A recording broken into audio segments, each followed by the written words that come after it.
At my son's funeral, my daughter-in-law gave me 30 days to leave my home. I just smiled, packed a bag, and quietly left. The next morning, she got a visitor. The police were at her door.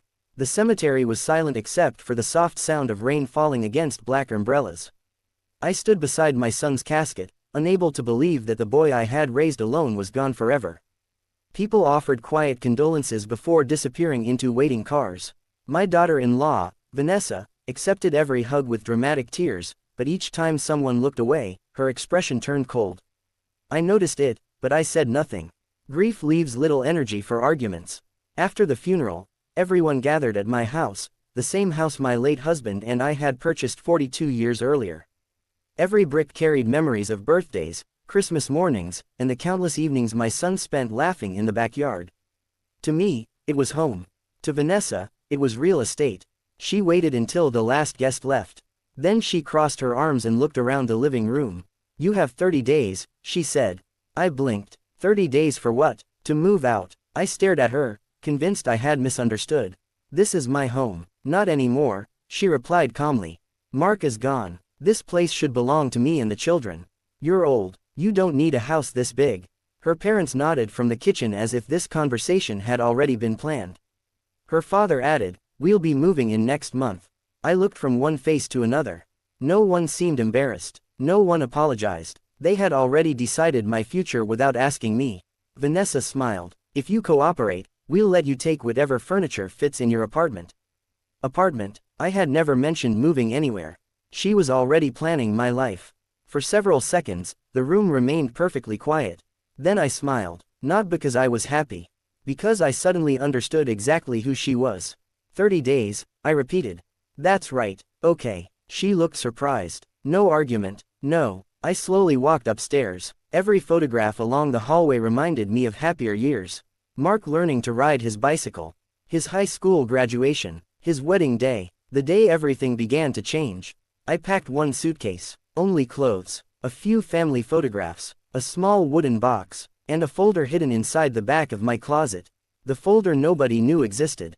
When I came downstairs, Vanessa watched with satisfaction. "Leaving already? I think it's best." She almost laughed. "Good." I handed her my house keys. She accepted them like a queen receiving a crown. "Take care of the house," I said. "Oh, don't worry," she answered confidently. "I will." I stepped outside without looking back. Across the street, my neighbor Mrs. Collins watched everything from her porch. She hurried over. "Margaret, what happened?" "I'll explain later." "Where will you go?" "Somewhere safe." She hugged me tightly before I drove away. That night, I checked into a small hotel 20 minutes away. Instead of crying, I opened the old folder. Inside were property records, trust documents, bank statements, and one sealed envelope addressed to an attorney. My late husband had insisted we prepare for every possibility, even betrayal. The next morning, at exactly 8:15 a.m., I made 2 phone calls. The first was to my lawyer. The second was to the local police department. By 9 a.m., 2 patrol cars pulled into my driveway. Vanessa had barely finished her coffee when the doorbell rang. She smiled, assuming it was another grieving neighbor.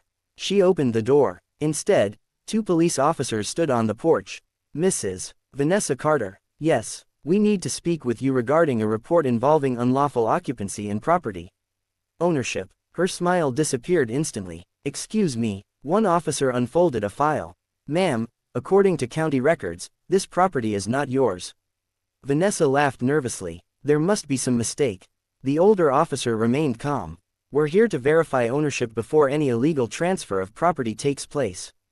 She crossed her arms. "My husband owned this house." The officer looked at the documents. "County records show something different."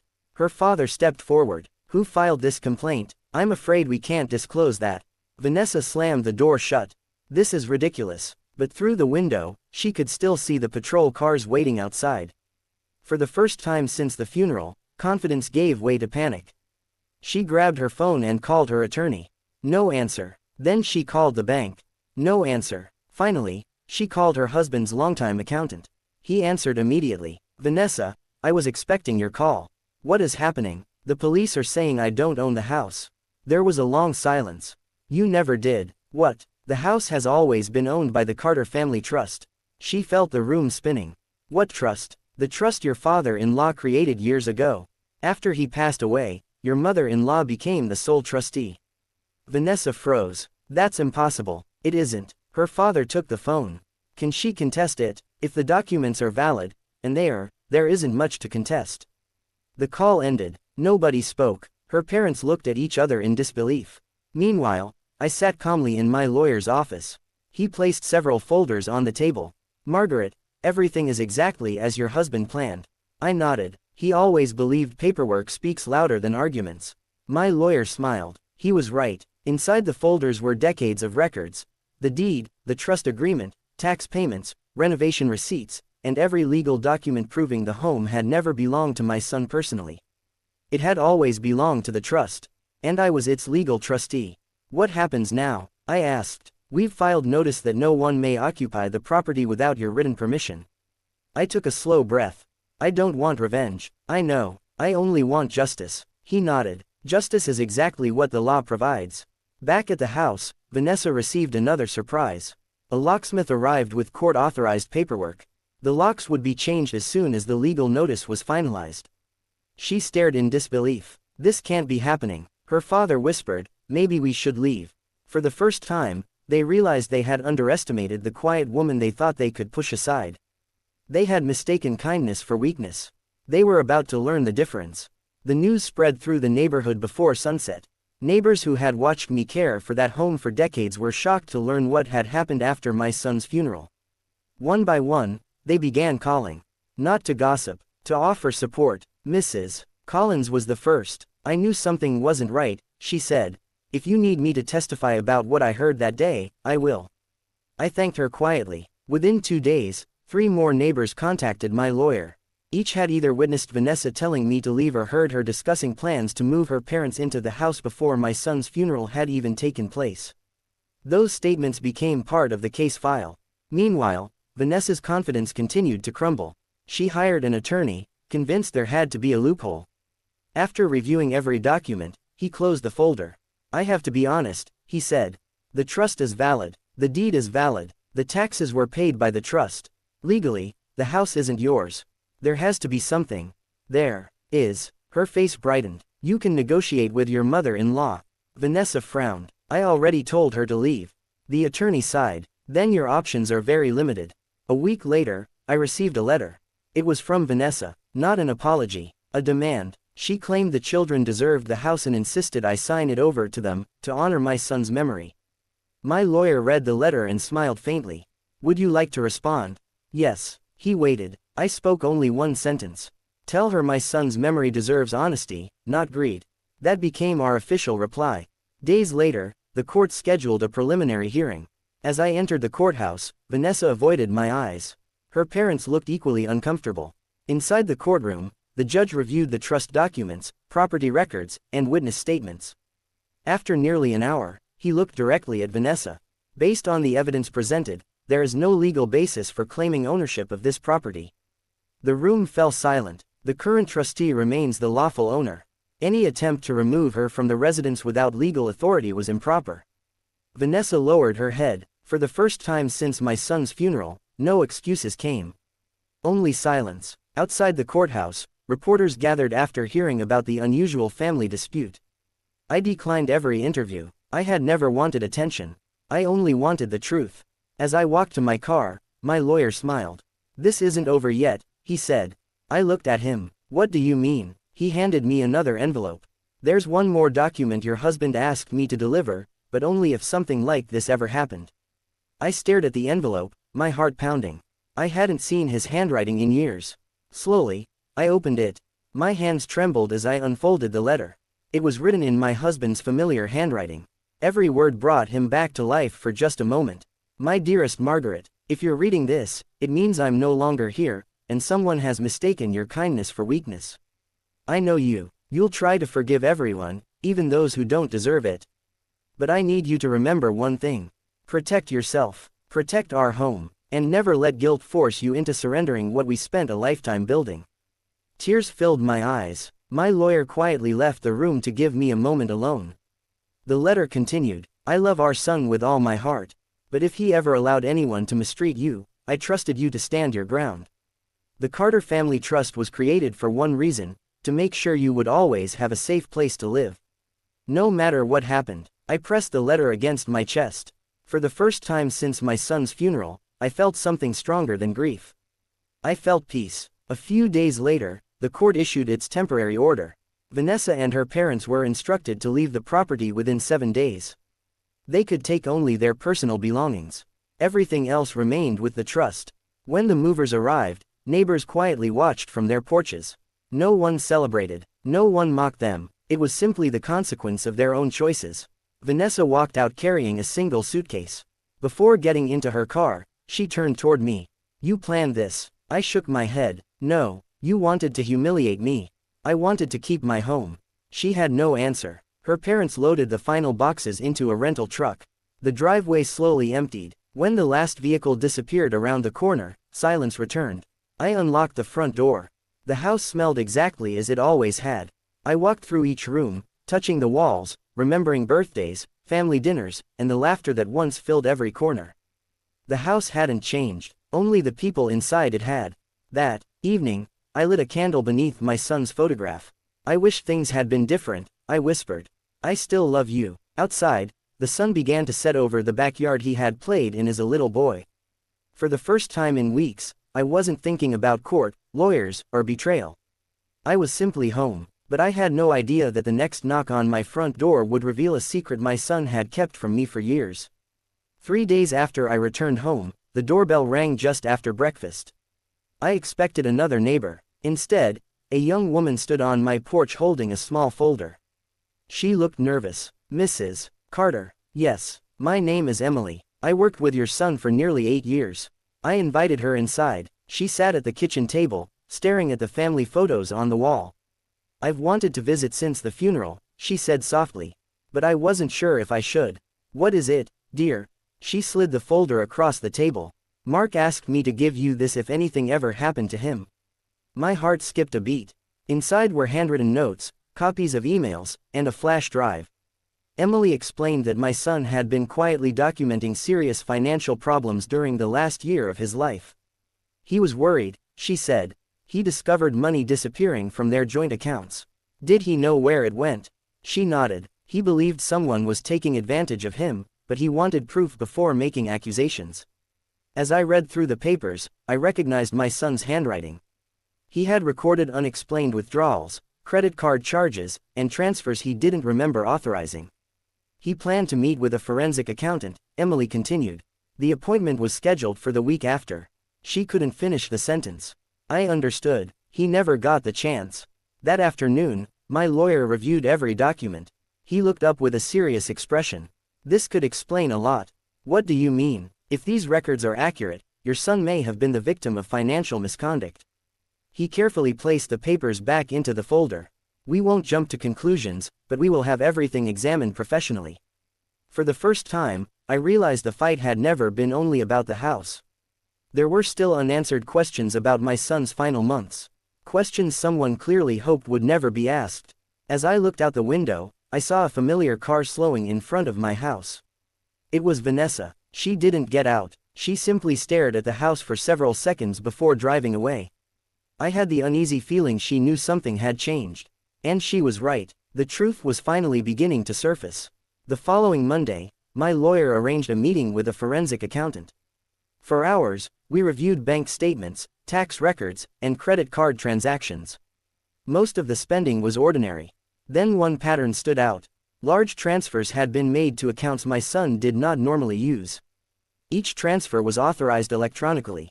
But several had occurred while my son was traveling for work. The accountant frowned. "These transactions deserve a closer look." My lawyer nodded. "We'll request the supporting records through the proper legal process." No one accused anyone of wrongdoing. The facts would have to speak for themselves. A week later, Vanessa's attorney contacted mine. She wanted to settle the property dispute and avoid further court proceedings.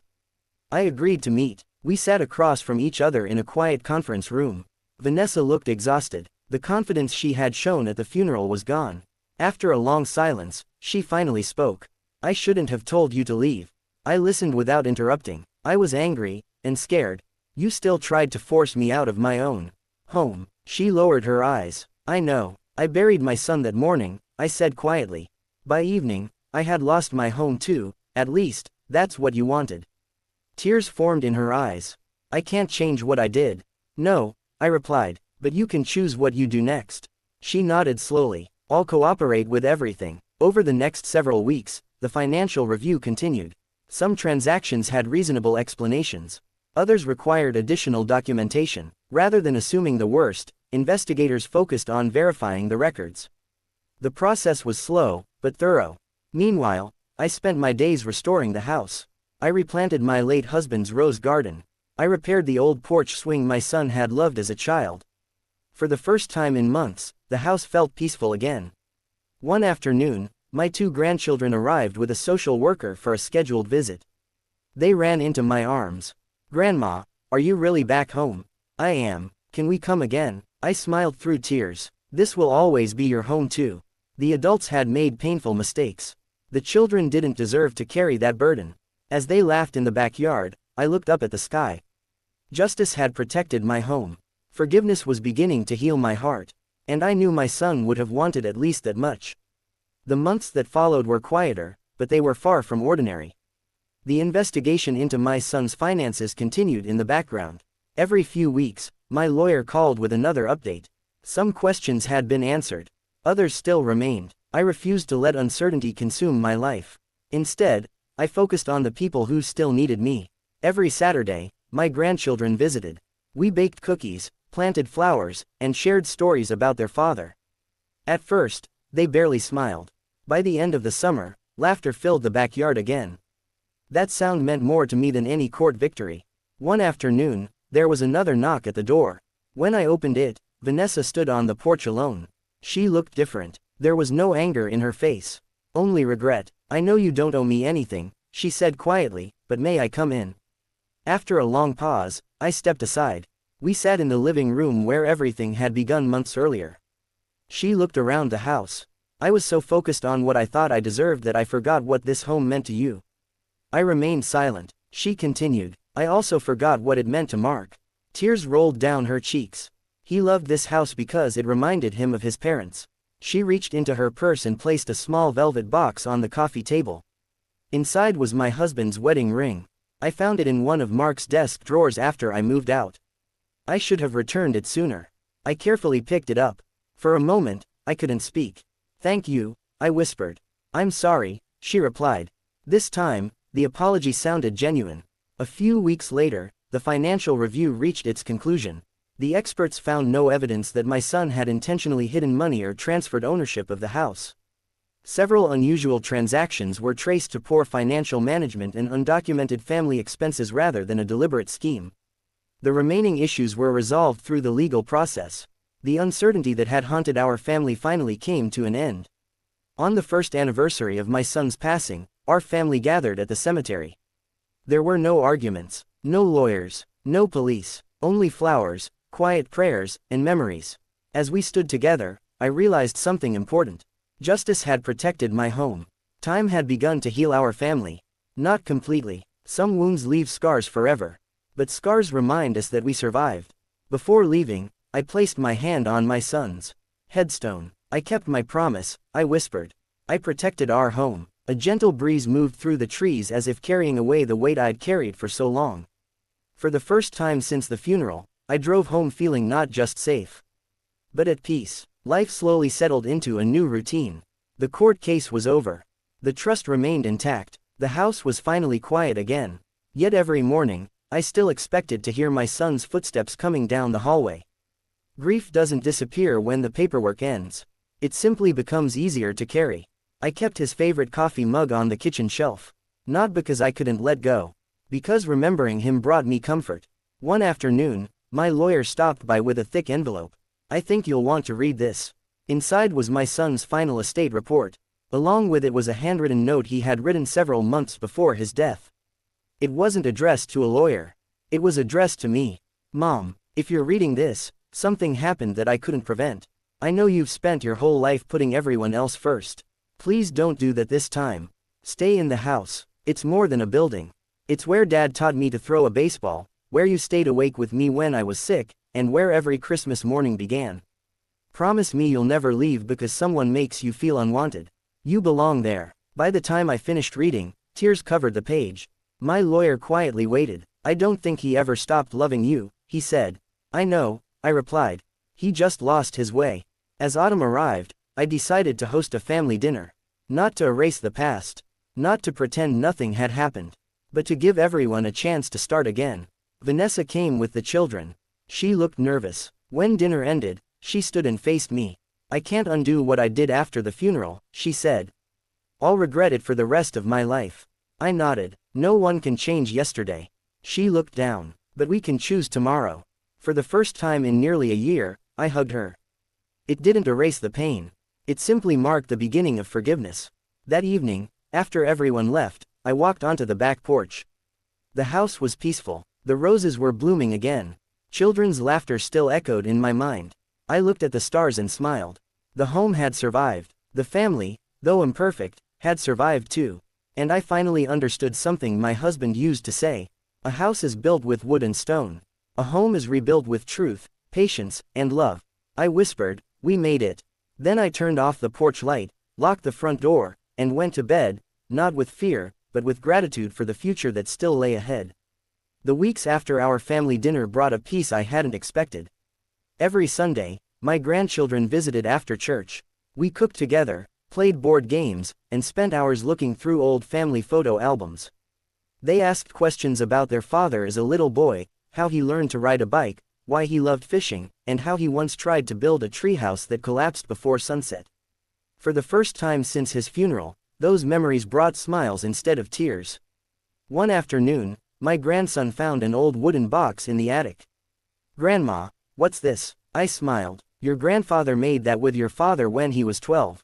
Inside were dozens of old photographs, handwritten letters, and a faded notebook. The notebook belonged to my late husband. Its pages were filled with family memories, home repairs, birthdays, vacations, and life lessons he wanted to leave behind. Near the final pages, I found something unexpected. A short note read, if this family ever loses its way, remind them that love is never measured by money, houses, or inheritance. It's measured by the sacrifices we make for one another. I quietly closed the notebook. That evening, I made copies for every member of the family. A few days later, Vanessa called. I read the notebook, she said softly. It made me realize how much I misunderstood your husband, and your family. I think he would have wanted us to learn from our mistakes, I replied. There was a long silence. Finally, she asked, do you think, one day, you'll completely forgive me? I looked out at the backyard where my grandchildren were laughing. I've already started, she cried quietly on the other end of the phone. For the first time, our conversation ended not with anger or blame, but with hope. Winter arrived early that year. The old house looked beautiful beneath a blanket of snow. Every morning, I lit the fireplace just as my husband used to do. The silence no longer felt lonely. It felt peaceful. A week before Christmas, my lawyer called. Margaret, there's one final matter. What is it? The Carter Family Trust is due for review. Since you're the trustee, you can leave it exactly as it is, or update it. I thanked him and scheduled a meeting. As I drove to his office, I thought about everything that had happened over the past year. The funeral, the betrayal, the courtroom, the police at my front door, the forgiveness that followed. Life had changed in ways I never imagined. At the meeting, my lawyer placed the trust documents in front of me. Have you decided? Yes, I want the house to remain in the family. He smiled. And after you're gone, I didn't answer immediately. Instead, I looked at the framed photograph of my husband and son that I carried in my purse. Finally, I spoke. The house will belong equally to my grandchildren, but only when they become responsible adults. Until then, it stays in the trust. That's a wise decision. There will be one condition. What condition? They must never force another family member out of this home. My lawyer nodded as he wrote it down. Then your family's story will never repeat itself. Christmas Eve arrived. For the first time in nearly 2 years, the entire family gathered under one roof. The children decorated the Christmas tree while Christmas music played softly in the background. Vanessa walked into the kitchen carrying a pie. I remembered your favorite. I smiled. So did I. We laughed together. It wasn't the laughter of people who had forgotten the past. It was the laughter of people who had survived it. After dinner, my granddaughter handed me a small gift. Inside was a handmade wooden ornament. On it were 4 simple words. Home is where grace lives. Tears filled my eyes. I hugged both children tightly. As snow fell outside, I looked around the living room. The same walls, the same fireplace, the same home, but this time, it was filled with something that had been missing for far too long. Hope. Spring arrived with warm sunshine and blooming flowers. The rose garden my husband had planted years ago was alive again. Every morning, I watered the flowers while my grandchildren chased butterflies across the yard. One Saturday, my grandson asked, "Grandma, why didn't you fight when Mom told you to leave?" I smiled gently, because not every battle is won by shouting. Sometimes the strongest person is the one who stays calm and lets the truth speak. He nodded thoughtfully. "I want to be strong like that." "You will," I said. "But remember, real strength is shown through kindness, honesty, and courage." A few weeks later, the neighborhood held its annual community picnic. Many people stopped to greet me. Mrs. Collins hugged me tightly. "I'm so happy to see you smiling again." "So am I," I replied. She looked toward my grandchildren playing nearby. "They're lucky to have you." I smiled. "No, I'm the lucky one." Meanwhile, Vanessa volunteered to help serve food and organize games for the children. Several neighbors noticed the change in her. She was no longer trying to impress anyone. She was simply trying to become a better person. That afternoon, she quietly walked over to me.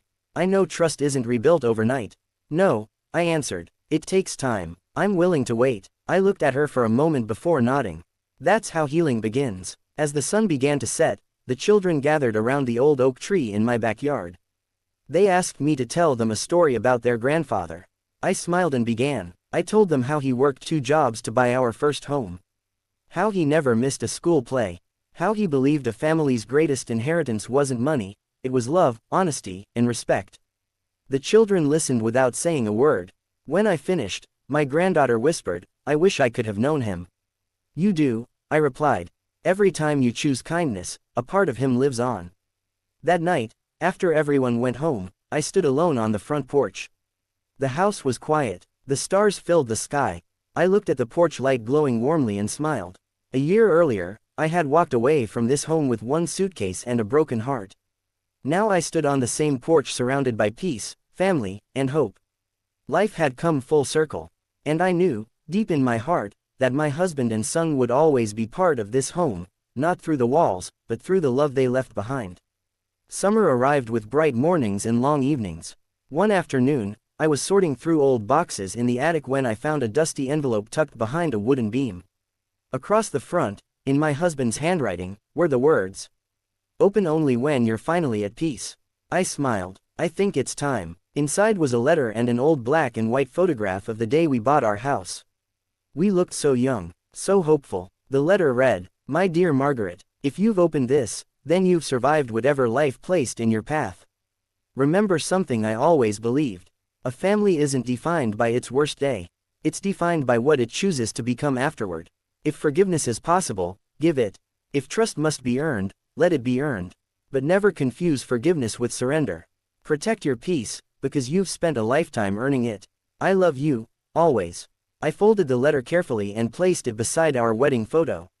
It felt as though he had reached across time to remind me that I was never truly alone. Later that evening, my grandchildren helped me prepare dinner. The kitchen echoed with laughter as flour covered the countertops and cookie dough somehow ended up on everyone's faces. Vanessa watched from the doorway. "Looks like I'm the only clean one." My granddaughter laughed. Not for long. Before Vanessa could step back, the children dabbed a little flour on her nose. For a second, everyone froze. Then Vanessa burst into laughter. It was the first carefree laugh I'd heard from her in years. The room joined in. For a few precious minutes, there was no past to defend and no future to fear. There was only family. As the evening came to an end, I walked through each room of the house. The memories were still there. So was the pain, but it no longer controlled me. I realized something important. This house had witnessed joy, heartbreak, betrayal, forgiveness, and healing. It had stood through every season of our lives. And somehow, so had I. I turned off the lights downstairs and paused at the front door. Looking around one last time, I whispered, "We're going to be all right." The quiet house seemed to answer with peace.